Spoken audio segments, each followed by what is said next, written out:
Ƙabilar Banyanko, a cikin bidiyon da muka yi muku jiya dangane da wasu ƙabilu guda 7 wanda suke da al'ada ta ban al'ajabi da ban mamaki, mun kawo muku tarihin wannan ƙabila ta Banyanko, ƙabila wadda take da abun ban mamaki da kuma ban al'ajabi ta ɓangaren auratayyarsu. Yanzu assalamu alaikum wa rahmatullahi ta'ala barakatuhu, barkanmu da wannan lokaci kuma ina yi wa kowa fatan alkhairi. Kamar kullum sunana Kwamar Sani Salisu Darma, a yanzu cikin kai tsaye za mu tafi kai tsaye cikin tarihin wannan ƙabila ta abin al'ajabi da kuma ban mamaki ta ɓangaren auratayyarsu. Ku biyo mu cikin wannan bidiyo ku sha labari.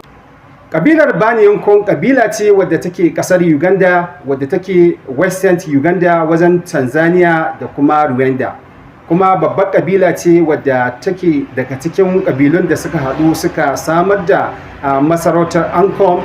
Babbar ƙabila ce kwarai da gaske wadda suke da wata al'ada ta abin mamaki da bin aljadabi ta ɓangaren aure. Sanda aka tashi yin auratayya a wannan ƙabila, wato yayar idan aka tashi da auratayya a wannan ƙabila, yayar mahaifiyar amarya ita ta take da gagarumin aiki.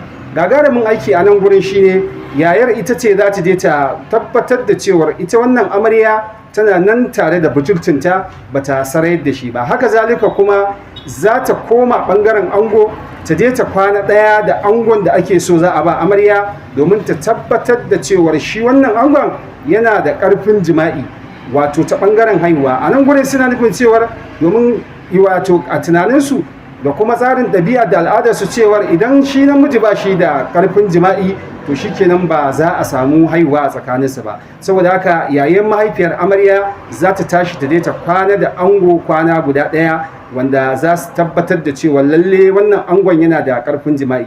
A labarin da ta bayar a ɓangaren wannan to shine zai tabbatar da yiwuwar auren ko kuma fasa shi.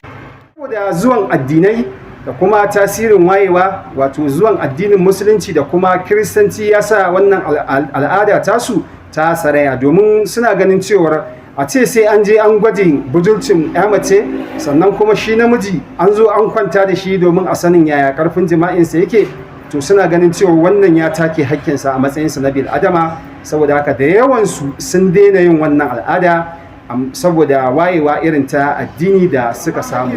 Suna dai ba a rasa nono a riga, yayin da ake samun wasu wanda suke zama a karkara har yanzu suna gudanar da wannan ɗabi'a ta al'ada tasu.